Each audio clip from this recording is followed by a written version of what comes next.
Ancient east धरती थी जुनून की, कामुक देवताओं की। देवी देवता सेक्स करते थे और उसके बारे में खुलकर बात भी करते थे। और फिर वो खूबसूरत गेशास। गेशास बहुत खूबसूरत, बहुत कामुक, बहुत आकर्षक होती हैं और डांस भी करती हैं।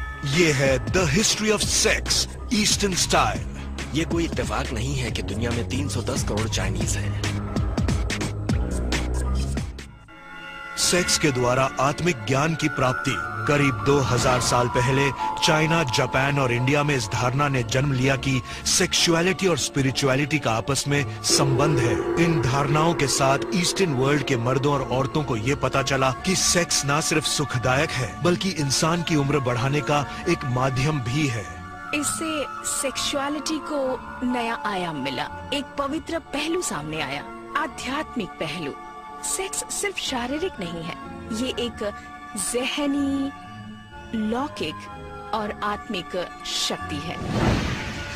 एक्सोटिक ईस्ट की जमीन पर कदम रखते ही नजर आती हैं गेशास, चाइनीज पिलो बुक्स और काम सूत्र की विभिन्न मुद्राएं। जबकि वेस्टर्न कल्चर में शुरुआती चर्च के पादरियों के बीच हमेशा सेक्सुअलिटी और स्पिरिचुअलिटी को लेकर मतभेद रहा है। क्रिश्चियंस में ये एक तरह से अपराध बोध की भावना है। उनके लिए ये सिर्फ प्रजनन का तरीका है, इसलिए सेक्स को लेकर उनमें काफी सामाजिक मतभेद हैं। वक्त के साथ पश्चिमी दुनिया सेक्स और पाप में लिप्त होती गई। वेस्टर्न सेक्सुअल कल्चर एक पार्टनर के ही होकर रहने जैसे सशक्त विश्वास पर टिका था पूरी तरह से। और ये धारणा थी कि मजे के लिए सेक्स करना या शादी से बाहर सेक्स करना पाप है। लेकिन पूर्वी दुनिया में कहानी पूरी तरह अलग थी। वेस्टर्न सेक्स के मुकाबले एशियन सेक्स इसलिए अलग था क्योंकि यहाँ सेक्स को पाप नहीं माना जाता था। इनमें वो सोच ही नहीं थी कि सेक्स करना कोई बुरी बात है। कोई नहीं मानता था कि ईश्वर इसे गलत समझते हैं। सेक्स और धर्म साथ चलने लगे। चाइना, जापान और इंडिया जैसे देशों ने दोनों को समझदारी से जोड़कर एक कर दिया। ईस्टर्न सेक्सुअलिटी का सुनहरा दौर चाइना से शुरू हुआ। बहुत पहले चाइना के लोग कुदरत में समानता महसूस करते थे और उन्होंने जीवन के हर पहलू में उसका इस्तेमाल करना शुरू कर दिया, चाहे वो खाना हो, कसरत हो या सेक्स। कुछ सेक्सुअल मुद्राएं ऐसी हैं जिनमें बैलेंस का काफी महत्व होता है। चाइना का सबसे पहला राजवंश शॉ परिवार को माना गया है, जो 1750 ईसा पूर्व में येलो रिवर के पास रहता था। उसी जमाने से चाइना के लोग इंटरकोर्स को बादल और बारिश के साथ जोड़ा करते थे। ऐसा लगता था कि मौसम की जानकारी दी जा रही है, पर माना जाता था कि उस वक्त आसमान और धरती के बीच प्यार हो रहा है और उन्हें भी ऐसा ही करने का इशारा मिल रहा है। बादल और बारिश कितनी खूबसूरत तस्वीर है। आसमान और धरती के बीच के मिलन की यही सोच ईस्टर्न सेक्सुअलिटी की मूल जड़ है। ये सभी कुदरत का हिस्सा है। सोच यही थी कि इस आत्मिक मिलन का हिस्सा बना जाए।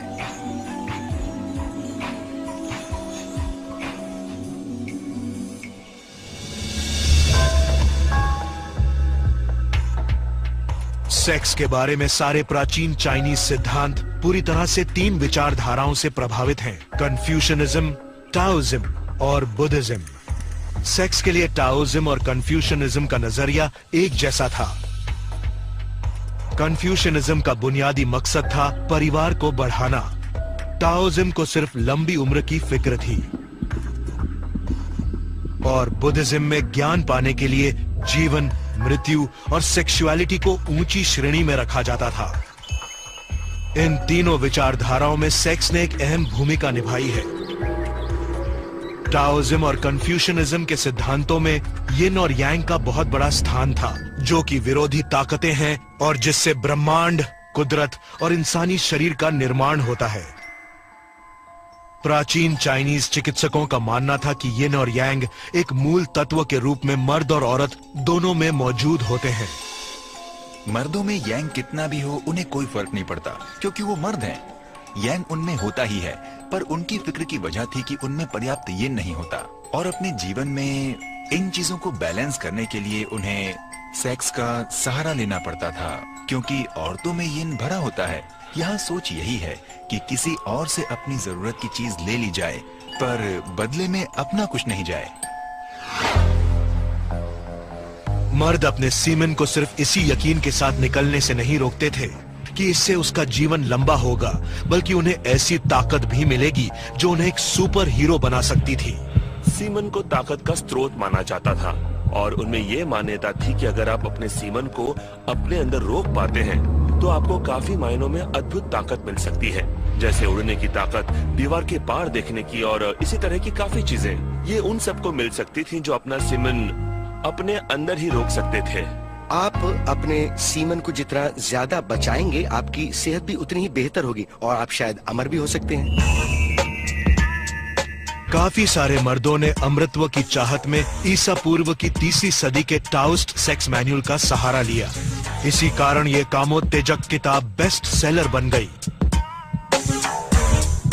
इससे मर्दों को सेक्स करने के नए तरीकों का पता चला और सबसे जरूरी जानकारी मिली कि अपने यांग को कैसे बचा कर रखा जाए। टाओइस्ट थ्योरी बहुत ही सरल सी थी। अगर आपको अपनी सेहत या अपने जीवन को बढ़ाना है तो इसका एक ही तरीका है, दूसरों से यिन हासिल करो। और आप आसानी से कह सकते हैं कि ये मर्दों के लिए लिखा गया था, क्योंकि यिन तो औरतों से ही मिल सकता है। एक टाओइस्ट किताब में लिखा है कि अगर आप 40 औरतों के साथ सेक्स करते हैं और उनके यिन को सोख पाते हैं, हासिल कर पाते हैं, और वो भी अपने यांग या स्पर्म को निकाले बिना, तो इससे आपके अमर होने का मौका काफी हद तक बढ़ जाता है। टाओइज्म में औरतों को अमरता कभी प्राप्त नहीं हो सकती। हम यहाँ एक ऐसे समाज की बात कर रहे हैं जो पुरुष प्रधान है, जहाँ सारे कल्चर मर्दों के लिए हैं। जो भी मर्द ऐसा करना चाहता था वो छोटी उम्र की ही लड़कियां चुनता था, क्योंकि उनमें सबसे ज्यादा और काफी ताकतवर सेक्स एनर्जी भरी होती है।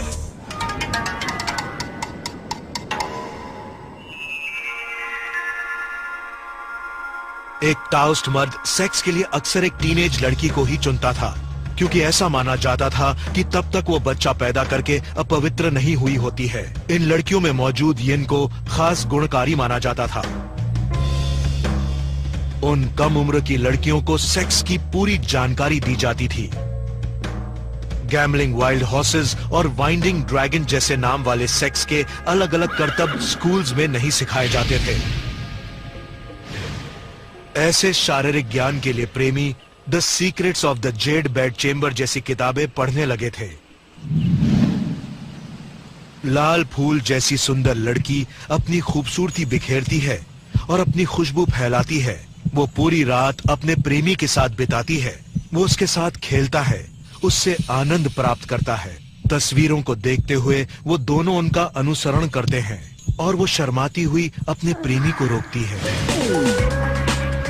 काफी सारी सेक्सुअल पोजीशंस को तस्वीरों के जरिए दिखाया जाता है कि उन्हें किस तरह किया जाना चाहिए। कुछ पोजीशंस के नाम तो बहुत ही अजीब हैं, जैसे कि द टर्टल, और कुछ पोजीशंस के तो सिर्फ नाम ही बचे हैं। बाकी आपको अंदाजा लगाना पड़ता है कि ये टर्टल पोजीशन क्या होगी। इसे करते कैसे होंगे। इन सेक्स मैनुअल्स को पिलो बुक्स भी कहा जाता है, जो नौजवान जोड़ों को उनके निजी अंगों के बारे में काफी आकर्षक बातों का ज्ञान देते थे।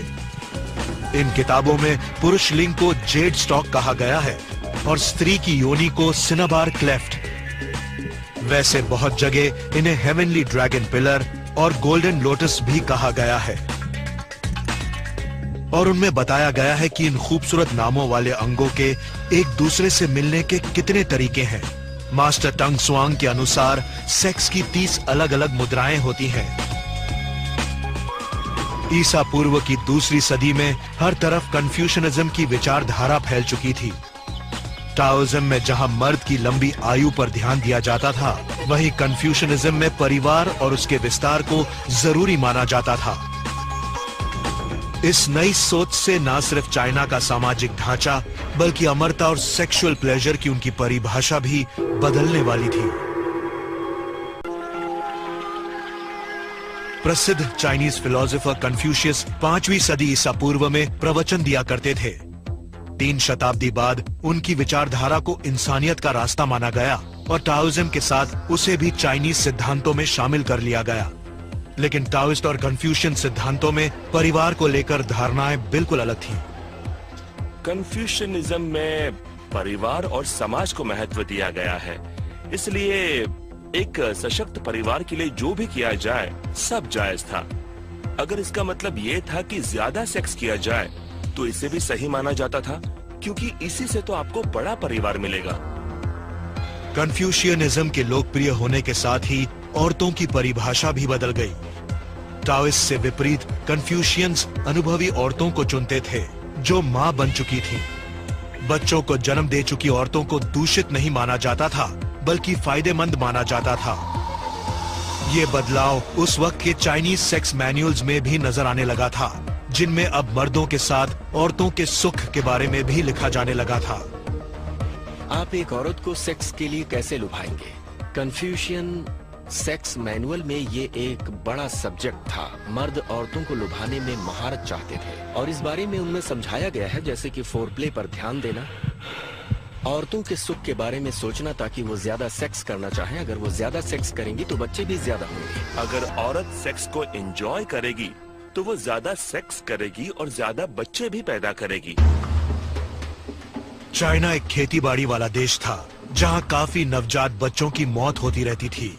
खेतों को चलाने के लिए और फसल काटने के लिए बड़े परिवार की जरूरत पड़ती थी। बड़े परिवार के लिए सबसे आसान और सरल उपाय था बहुविवाह करना। ऐसा होता तो कम था, पर एक रईस चाइनीज मर्द की काफी बीवियां हो सकती थीं। सबसे पहली पत्नी जायज मानी जाती थी, बाकी सारी रखेल या उपपत्नी कही जाती थी।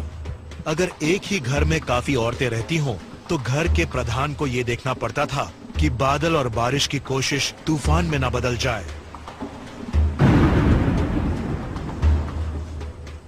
चाइना के एक प्राचीन राजा की 121 पत्नियां, उपपत्नियां और रखेल थीं। एक पूरे साल में उन्हें कैसे भी हर किसी के साथ वक्त बिताना ही पड़ता था। उस राजा के पास काफी रखेल थीं। ये उस वक्त के हिसाब से स्वाभाविक था, इसलिए उनके पास सैकड़ों थीं और उनके पास एक खास सहायक था जो इस बात का हिसाब रखता था कि वो रोज रात को किसके साथ रहते थे। ऐसे विशिष्ट व्यक्ति अपनी जिम्मेदारी को अच्छी तरह निभा सकें, इसलिए चाइनीज चिकित्सकों को एक शक्तिवर्धक दवा बनानी पड़ी। शक्तिवर्धक दवा में काफी अजीब सी चीजें मिलाई जाती थी, जैसे कि ब्लिस्टर बीटल, जिसे पश्चिमी लोग स्पेनिश फ्लाई कहते हैं, अदरक, मुर्गों के पंजे, एक किशोर लड़की के नाखून, और ये सब एक साथ पीस लिया जाता था। उसके सेवन के बाद दुनिया की कोई भी शक्तिवर्धक दवा उस चाइनीज प्रधान की पौरुष क्षमता से टक्कर नहीं ले सकती थी। और ज्यादा मौज मस्ती के लिए वो पास ही के वेश्यालयों में भी जाते थे। ये बदनाम गलियां उन्हें उनकी रोज की जिंदगी से एक बदलाव देती थीं। इन चक्लों में आप सिर्फ सेक्स करने ही नहीं जाते थे, वो ऐसी जगह थी जहां आप लोगों से मिलने जुलने भी जाते थे। वो एक तरह से क्लब की तरह थे, जैसे कि आज के हेल्थ क्लब और जिम होते हैं, जहां आप कसरत करने के साथ साथ चाय या वाइन पीने भी जाते हैं। आप दोस्तों से मिलते जुलते हैं और कभी कभी अपने काम की बातें भी कर लेते हैं। जहां ऊंची श्रेणी के वैश्यालय मिलने जुलने की जगह बन गए, वहीं सस्ते चक्लों में सिर्फ सेक्स होता था, जहां सिर्फ बूढ़ी या काफी गरीब वेश्याएं होती थीं, जिन्हें और कहीं काम नहीं मिलता था। चांगान शहर के कुछ वेश्यालयों में बैम्बू के लैंप्स होते थे, जो लाल सिल्क के कपड़े से ढके होते थे। हर शहर का अपना रेड लाइट एरिया हुआ करता था। शायद रेड लाइट शब्द उन लाल लालटेन की वजह से शुरू हुआ होगा जो वेश्यालय को अलग दिखाने के लिए लगाई जाती थी, जिसके अंदर कैंडल्स की रोशनी होती थी। जहां चाइनीज मर्द वैश्यालयों में जाते रहते थे, उनकी बीवियों और रखेलों से घर पर ही रहने की उम्मीद की जाती थी। ऐसा नहीं था कि औरतें प्रेमी नहीं रखती थीं, पर परिवारवादी समाज में इस तरह की हरकत को एक अपराध के तौर पर देखा जाता था और मौत की सजा दी जाती थी। चाइना में औरतों को व्यभिचार जैसे पाप की सजा तो मिलती ही थी, पर उन्हें अपनी खूबसूरती का भुगतान भी भुगतना पड़ता था। कई शताब्दियों तक बाउंड फुट यानी कि सिल्क के कपड़े में बंधे हुए औरतों के पैर चाइनीज मर्दों में उत्तेजना जगाने का काम करते थे। किसी भी औरत का बाउंड फुट देखना और उसे किस करना मर्दों में जबरदस्त उत्तेजना बढ़ाता था।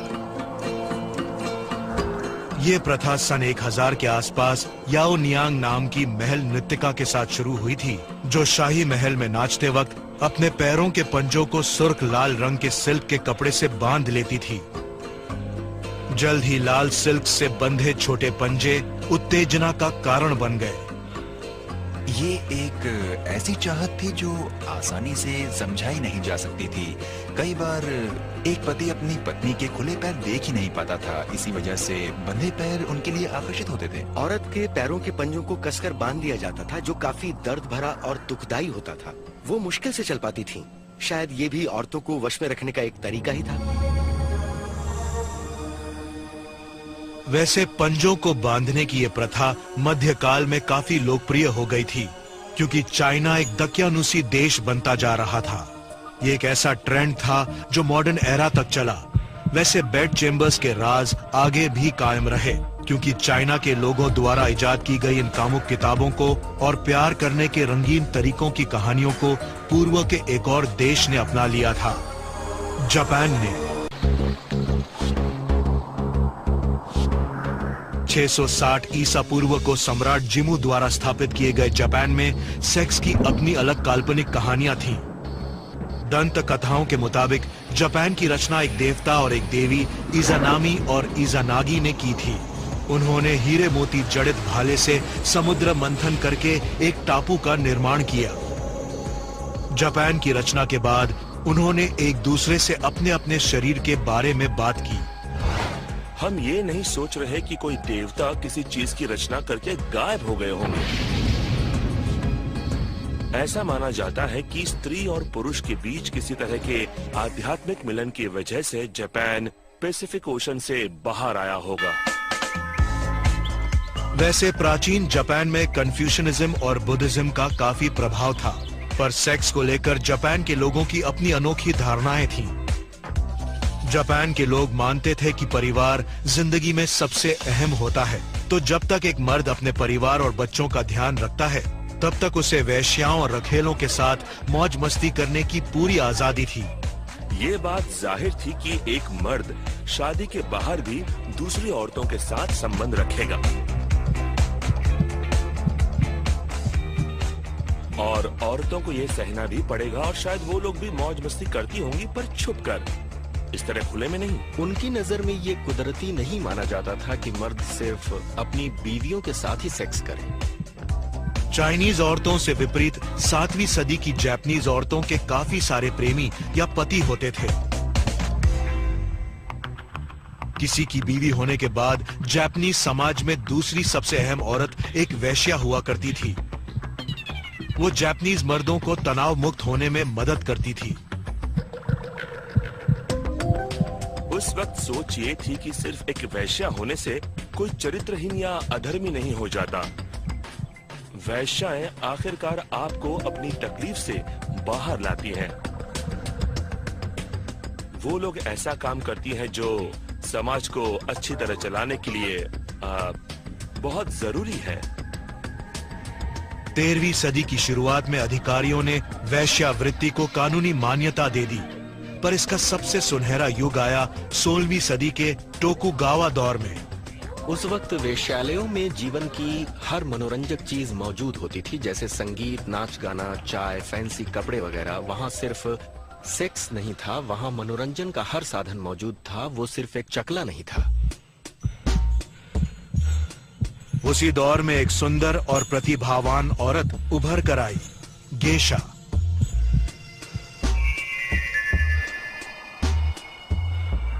माना जाता है कि गेशास की शुरुआत कुछ शाही नर्तकियों से हुई थी, जो कि बर्बाद हुए सामंतों की बेटियां थीं। आजकल के यकीन से विपरीत गेशास कोई साधारण वैश्या नहीं होती थी। गेशा शब्द का मतलब है कलाकार। इसका मतलब वैश्यावृत्ति है ही नहीं। वो हर तरह की कला में माहिर हुआ करती थी, जैसे कि नाचना, गाना, कविता कहना। वो लोग काफी बुद्धिमान, पढ़ी लिखी और बहुत ही संस्कारों वाली औरतें होती थीं। गेशास बहुत खूबसूरत, बहुत कामुक, बहुत आकर्षक होती थीं और डांस भी करती थीं। गेशास काफी उच्च श्रेणी की थीं, बहुत बुद्धिमान थीं। सारे मर्द उनसे काफी कुछ सीखते थे। वो बहुत माहिर संगीतकार होती थीं। संगीत से किसी को भी आसानी से लुभा लेती थीं। जब वो वेश्याएं लोकप्रिय हो जाती थीं तो और दूसरे शहरों से भी लोग उन्हें देखने आते थे।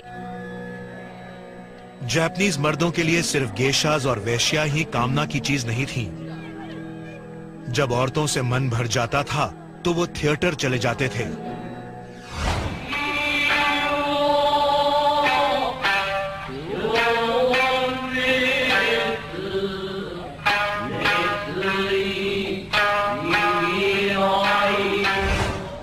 कबूकी थिएटर, जहां औरतों के किरदार मर्द निभाते थे। नौजवान मर्द वेश्याओं का जन्नत हुआ करता था, ज्यादातर जिनके संबंध शोगन्स और ऊंचे पद के सैन्य अधिकारियों के साथ होते थे। लड़कों के साथ इस तरह के संबंध बनाने से जापानीज समाज में उनके रुतबे पर कोई असर नहीं पड़ता था। कोई भी इस तरह के होमोसेक्सुअल संबंधों को अप्राकृतिक या अपमानजनक या अनैतिक नहीं मानता था। कुछ बहुत ही महान समुराई योद्धा जिन्हें उनकी तलवार के साथ उनकी बहादुरी के लिए जाना जाता था, जो कहीं भी जाकर लोगों को निडरता से मारते थे, वो सब आज की भाषा में गे थे।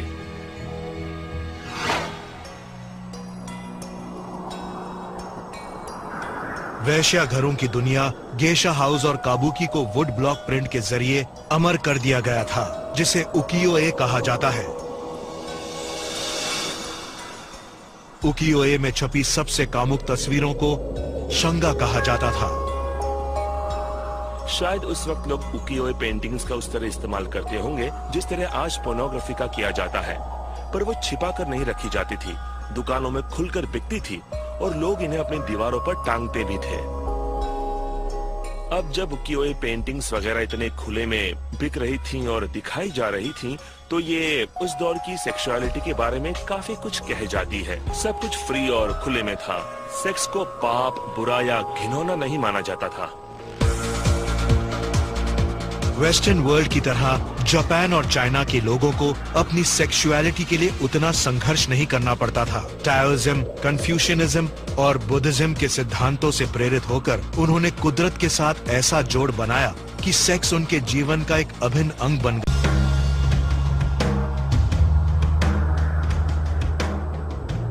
दो 2000 सालों से भारत में सेक्सुअलिटी और धर्म को कोई अलग नहीं कर पाया। मर्द और औरत दोनों ने ही ईश्वर को पाने के लिए शरीर का सहारा लिया। भारत के विभिन्न धर्मों और धारणाओं में पाई जाने वाली जोशीली और आकर्षक सेंसुअलिटी की जड़ उसकी रचना के साथ ही जुड़ी हुई है, जो कि कुदरत और कामुकता का एक बेजोड़ मेल है। हमारी एक स्तुति है सृष्टि की रचना के बारे में, जहाँ आसमान और धरती के बीच सेक्स का वर्णन है। इतने खूबसूरत शब्दों का इस्तेमाल किया गया है कि आपको लगेगा कि आप इसे सच में देख रहे हैं। ये एक लौकिक संभोग की तरह है। इसमें हर तरह का तरल पदार्थ है, इसमें पानी है, इसमें गिरता हुआ मधु है, जिसका काफी खूबसूरती के साथ वर्णन किया गया है। ये एक तरह का लौकिक मिलन है और भारतीयों की कल्पना में यही बसा है।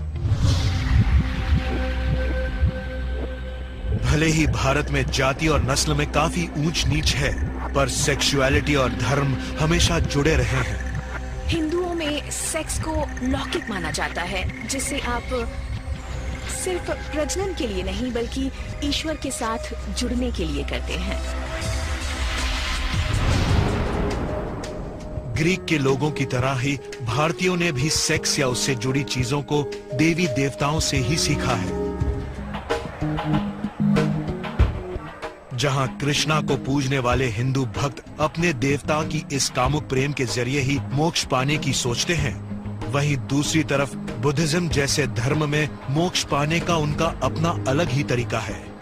योनि का मतलब है गर्भ। ये स्त्री के शरीर का वो हिस्सा है जो अग्नि की तरह है। इसी से ज्ञान की प्राप्ति होती है। बुद्धिज्म में एक मान्यता ये भी है कि बुद्ध योनि में रहते हैं और वो सेक्स को ज्ञान की प्राप्ति का एक अहम रास्ता मानते हैं।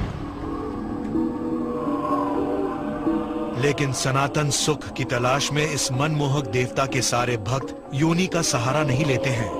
बुद्धिस्ट मॉन्क्स और नन्स की ऐसी काफी संस्थाएं हैं जो मॉनेस्ट्री में ब्रह्मचर्य का पालन करते हैं। शुरुआती बुद्धिस्ट मंक्स ये मानते थे कि अगर आपको सही ढंग से तप करना हो तो मन से सेक्स की सोच को ही निकाल देना होगा, क्योंकि इससे तपस्या भंग हो जाती है।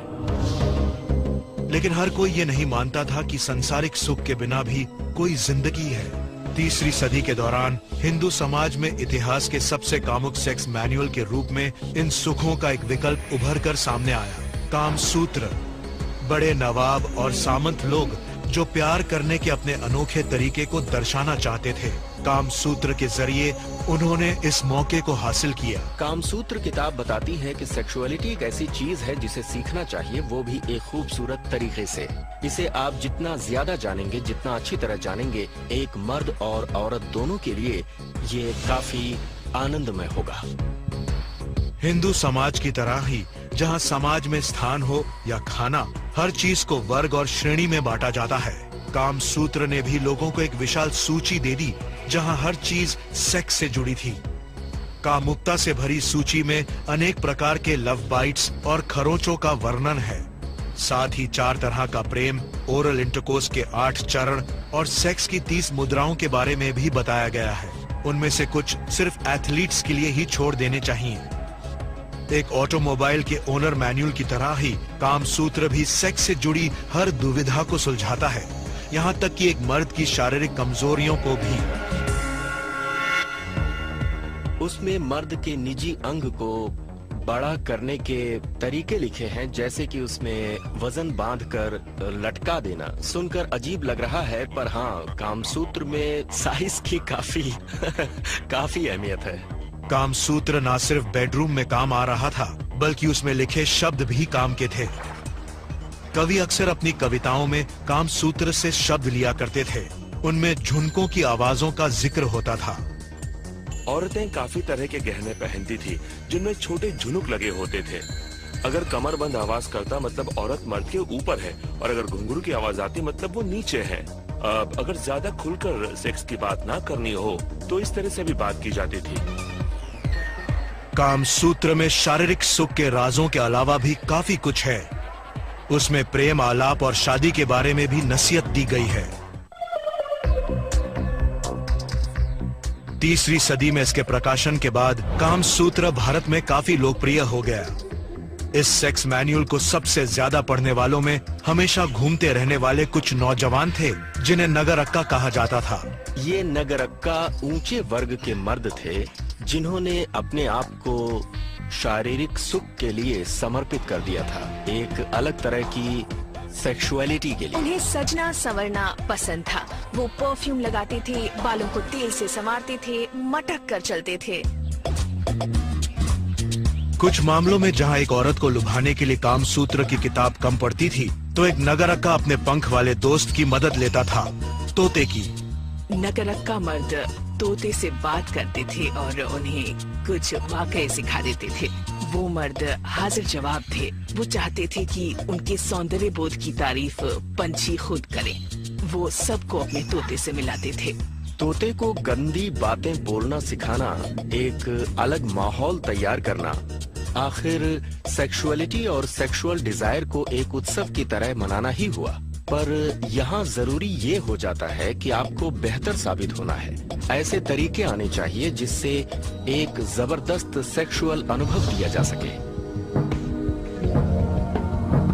भारतीय मर्दों को जिस तरह की औरतें पसंद हैं, वो बार्बी डॉल्स से ज्यादा अलग नहीं दिखती। देवियों को भी इसी तरह दिखाया गया है और एक आदर्श औरत ऐसी ही होती है। बिल्कुल पतली सी कमर, भरे हुए कूल्हे और बड़े आकार के स्तन, इतने बड़े कि उनके वजन की वजह से औरतों को चलते वक्त अपने कंधे आगे की तरफ झुकाकर चलना पड़ता था। पर शादी के वक्त औरतों की इन शारीरिक विशेषताओं का कोई महत्व नहीं रह जाता। ऊंची जाति वालों की शादियां उनके परिवार वाले तय करते थे, जहां ज्यादातर लड़के और लड़कियां एक दूसरे को देखते भी नहीं थे। एक भारतीय दुल्हन के लिए ये एक मानसिक पीड़ा का दौर था, जो शादी के वक्त सिर्फ 12 साल की ही होती थी। जैसे ये बालिका वधू जवान हो जाती थी, उसे अपने पति के घर भेज दिया जाता था। अपने मायके से ससुराल जाना एक लड़की के लिए बहुत मुश्किल होता है। आप किसी की बेटी हैं, आपके माता पिता आपको प्यार से पालते हैं और जब लड़की ससुराल चली जाती है तो उसका अपने माता पिता से रिश्ता टूट जाता है, वो ससुराल की ही हो जाती है। अपने पति के घर चले जाने पर एक नई दुल्हन अक्सर पहली रात को अपने पति से संबंध बनाने से कतराती थी। भारतीय साहित्य में इंतजार को हमेशा मीठा कहा गया है। अगर रोमांस की बात करें तो दूर रहने की तड़प पर काफी चर्चाएं होती हैं। ये एक उत्कृष्ट कामना है कि अपने प्रेमी से दूर रहें और उसके लिए तड़पें। महान लेखक कालिदास का लिखा एक बहुत ही लोकप्रिय नाटक था द क्लाउड मैसेंजर, जिसमें एक प्रेमी बादलों की तरफ देखते हुए कहता है, प्लीज मेरे प्यार का संदेश मेरी प्रेमिका तक पहुंचा दो। सभी भारतीय रोमांस और सेक्स की इन पारंपरिक धारणाओं को नहीं मानते थे। समाज के कुछ ऊंचे वर्ग के मर्द और औरत अपने शारीरिक सुख के लिए कानून भी तोड़ते थे। 6वीं या 7वीं सदी की शुरुआत में तंत्र नाम की एक नई धारणा शुरू हुई। इस तंत्र ने, जिसमें हिंदुइज्म, बुद्धिज्म और सभी दूसरे धर्मों के तत्व मौजूद थे, भारतीय समाज के धार्मिक और सेक्सुअल नियमों की धज्जियां उड़ा दी थीं। बुद्धिज्म में कहा गया है कि शारीरिक सुख के जरिए मोक्ष की प्राप्ति की जा सकती है, वो भी एक अलग तरह के शारीरिक सुख से जो काफी कामुक होता है, इतना कामुक कि उस वजह से आत्मिक सुख की प्राप्ति हो जाए। भारत में बहुत सारे मंदिरों के बाहर तांत्रिक सेक्स की मुद्राएं बनी हुई हैं। पत्थरों की ये मूर्तियां प्रेम करने के कई तरीकों को दर्शाती हैं। कुछ नक्काशी काफी अश्लील है और काफी मुश्किल लगती है। लोगों को बहुत ही अजीब तरह की सेक्सुअल पोजीशंस में दिखाया गया है, जिनमें से कुछ को कर पाना तो नामुमकिन है। उन्होंने ऐसी चीजें दिखाई है जिसे कोई भी नहीं कर सकता। तांत्रिक सेक्स उत्सव में मर्द और औरत को खुद को शारीरिक सुख से दूर रखना पड़ता था और ये सब गुरुओं की निगरानी में होता था।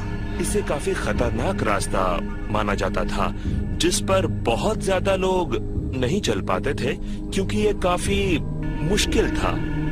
बहुत बार तांत्रिक वर्जित मानी जाने वाली इन सेक्स की रस्मों को अंधेरी शमशान भूमियों में किया करते थे। मध्य रात्रि की इन क्रियाओं से मुर्दे तो नहीं जागते थे, लेकिन सेक्स करने वालों की सोई हुई कुंडलिनी जाग जाती थी। तंत्र का एक तरीका था कुंडलिनी। माना जाता था कि हमारे शरीर में सांप की सोई हुई ऊर्जा होती है और आप उसे जगाएंगे कैसे? आप उसे तपस्या से, सेक्स से, योगा से जगा सकते हैं। उसे जगाने के बहुत से अलग अलग तरीके थे। भारत में आज भी न सिर्फ मोक्ष पाने के बल्कि शारीरिक सुख पाने के भी बहुत सारे रास्ते हैं। पश्चिमी दुनिया में सेक्सुअलिटी और स्पिरिचुअलिटी का ये सिद्धांत नदी के दो किनारों की तरह था, पर पिछले 50 सालों से शरीर और आत्मा से जुड़े सवालों के जवाब के लिए दुनिया भर के लोग पूर्वी धारणाओं को ज्यादा करीब से देखने लगे। किस तरह लव, सेक्स और रोमांस के पूर्वी तरीकों ने इतनी भिन्न संस्कृतियों को भेद कर हजारों मील तक अपनी पकड़ बनाए रखी, जिस वजह से पूर्वी और पश्चिमी संस्कृतियों में इतना फर्क आया। इसका जवाब मिलेगा मिडिल ईस्ट से, जहां से हमें मिली अरबी प्रेम कविताएं और हरम की दिलचस्प कहानियां। 8वीं सदी के अंत तक बगदाद कारोबार का एक सफल केंद्र बन चुका था। पूरी दुनिया से वहां पहुंच रहे लोगों की वजह से वहां सिर्फ सामान का ही आदान प्रदान नहीं होता था, बल्कि सोच और सिद्धांतों का भी होता था। बगदाद में सबसे प्रमुख धर्म था इस्लाम, जिसे 622 ईसा पश्चात प्रॉफिट मोहम्मद ने स्थापित किया था। उन्होंने अल्लाह की नसीहतों को कुरान के जरिए लोगों तक पहुंचाया। इस धार्मिक किताब के जरिए मुसलमानों को हर चीज पर सलाह दी गई है, चाहे वो जिंदगी हो, मोहब्बत हो, इबादत हो या फिर सेक्स। मेरे ख्याल से अरब दुनिया की परंपरा काफी कामोत्तेजक रही है और कुरान में शारीरिक सुख के लिए कोई मनाही नहीं है, ना मर्द को ना औरत को। यहाँ तक कि अगर उन दोनों में से कोई भी एक साथी संतुष्ट नहीं है तो वो इस बिना पर तलाक ले सकता है। दूसरे पूर्वी धर्मों की तरह ही इस्लाम में भी परिवार का काफी महत्व है।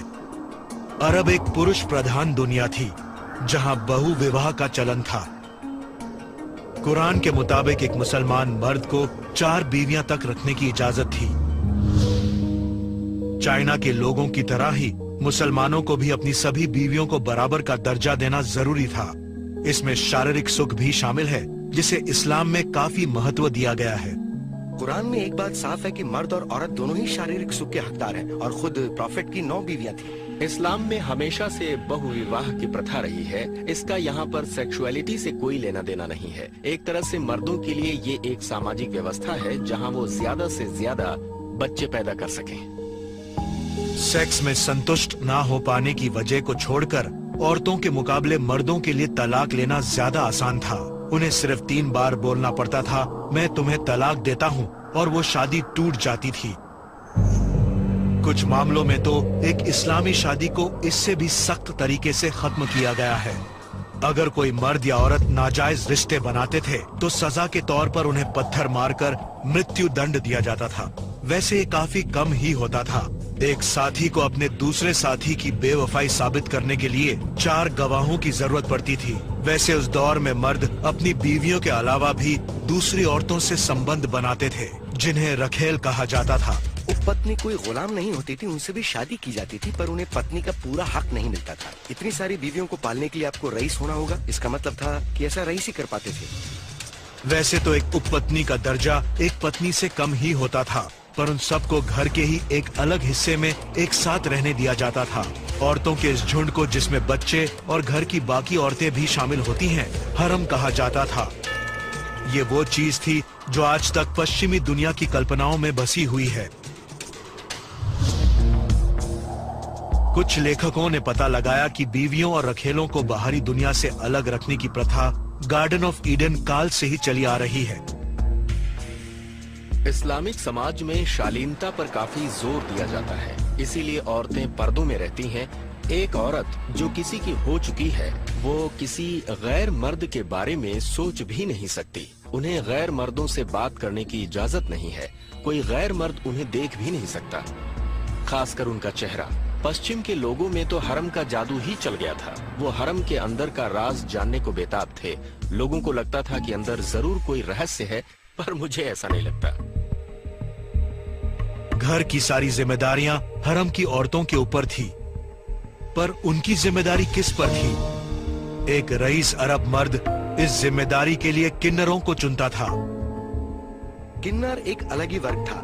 काफी कम उम्र में जवान होने से पहले उनकी कामुक शक्ति को खत्म कर दिया जाता था, और ये जानबूझकर किया जाता था ताकि ऐसे लोगों की फौज बन सके जो बिना फायदा उठाए उनकी औरतों की देखभाल कर सके।